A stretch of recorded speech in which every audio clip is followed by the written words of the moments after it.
If you're following the Marilyn Manson case, one great place to go, aside from Colonel Kurtz, is Marilyn Manson Uncancelled. Now, he calls out Dr. Charlotte Proudman, who says the next big defamation case brought by a powerful man against a complainant of sexual abuse, Marilyn versus Evan Wood. Manson versus Evan Wood. Now, here's the thing. I'm not sure exactly how powerful Marilyn Manson is. He's got some money. I'm not sure how much. He's a millionaire, I'm sure. But I'm not sure he falls under the very powerful man category like a senator or a multi-millionaire, billionaire type like that. And also, he's judged by his looks. So I'd say he actually has a loss of power due to that. This here's from Twitter, of course, and Manson Uncancelled says, when you see someone trying to explain the Manson case and they refuse to name Ilma Gore and call it a defamation case, then you know they have no knowledge of the case and choose not to read Manson's complaint. And Ilma Gore is Evan Rachel Wood's ex, who is known for pulling hoaxes, by the way. And here's a little bigger of the cutout. They just assume that the allegations are correct. There's no playing the middle, like let's get to the truth first. Why do they automatically assume that these allegations are true? Now, having said that, he is not Johnny Depp. I fully understand that. But what I'm saying is the one thing we learned from Amber Heard and Johnny Depp is facts and evidence first, and then after that, we'll think about judging the character. Innocent until proven guilty, and I don't think Manson did it, but the point I'm trying to make is I'm more open on this one. Anyway, another reg says it could indeed be another hoax. Look forward to discovery. And I say 17 to 18 women with zero evidence. Well, that's the thing. If you think about it mathematically, let's forget narrative. Let's forget what you think. Let's forget your gut feeling. Let's just talk about mathematics. So let's say one woman comes forward and she doesn't have evidence. Well, that one person lost the evidence, didn't get it, whatever it is. Let's say 5 people come forward. They've got no evidence. Okay, well, that's a little more strange. So out of the group of 5, you'd think one of them or 2 of them have got something. All right, now let's say 10 women come out. You're telling me out of 10 people, no one's got video, audio, medical record, police record.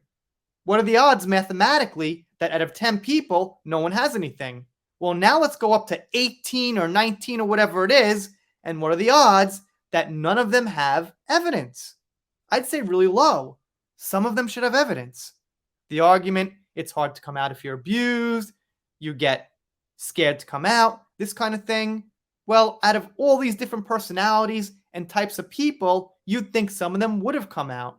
When you're talking about, again, a lower number of people, 1 or 2 or 3, maybe they were similar in personality. But once you get to more of a wide range, mathematical odds say things should look a little different. Unless you were called by Evan Rachel Wood and Ilma Gore and invited to get in on it.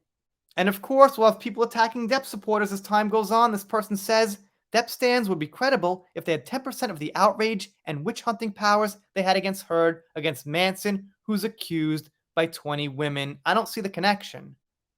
What Depp fans are saying, and Depp supporters and abuse survivors are saying, is innocent until proven guilty. The same thing maps on to that. Then Black Dove says name the 20 women, which is true. People throw around 20 women, 19, 17. It's just a number you heard in the media. I guess they're there. They're out there. Maybe. But if you can't even name who you're talking about, or even half of them or something, then what's the point? Susan down here brings up it'll be held in California as far as the trial. So there's slightly different laws in California. We'll see how that goes. I trust Virginia more so, but if everything's fair and legit, the evidence gets through, the court systems have been working as far as I've seen, as far as what I'm following in the media, what's going on in the world. So I've got hopes it'll be fair. And people also do say that Manson is less charismatic than Depp, and by a mile. He's actually got negative charisma, which is by design to an extent, obviously, but the fact is, public opinion won't quite be on his side in the same way. And Liz says, unfortunately, Manson's fans are bloody nuts. I've gotten into it with them on a YouTube channel that has done nothing but blame both Evan and Amber, calling them liars and insisting they're close when there's no evidence of them being friends. We'll get to that. And then I say there's pictures of them together, so they at least know each other, and Evan Rachel Wood tweeted out in Amber Heard's defense a few years ago. And here we have it. They at least met once, and if I had to bet, I would say they got each other's phone number, text message number, things like that, and stayed in contact. I doubt they met and just said, okay, goodbye, nice meeting you. Can't prove it, but we do have a picture, and we can prove they've at least come in contact.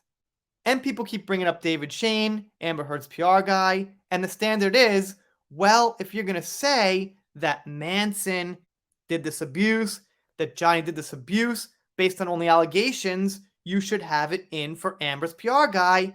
And so far, we haven't seen Amber Heard supporters or Evan Rachel Wood supporters say anything like, why is this guy supporting Amber Heard? This guy's an abuser too. Double standard, cherry picking, in full force, I'd say. And Taro down here points out that Evan Rachel Wood faked being an FBI agent, which is illegal, which is a really odd thing to do. I think that really plummets your credibility exponentially. People also, like Masola, keep saying they're different cases. Manson's not Johnny Depp, and that's correct. The personality, the people, life experiences are different, but at the core, we've got to keep in mind innocent until proven guilty.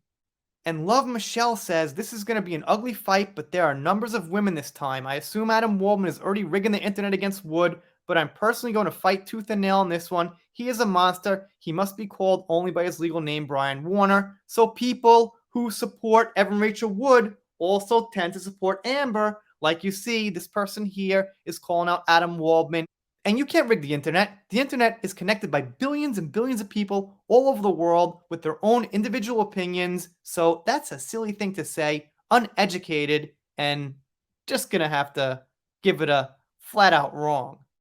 Anyway, thank you to Malin Manson on Cancelled.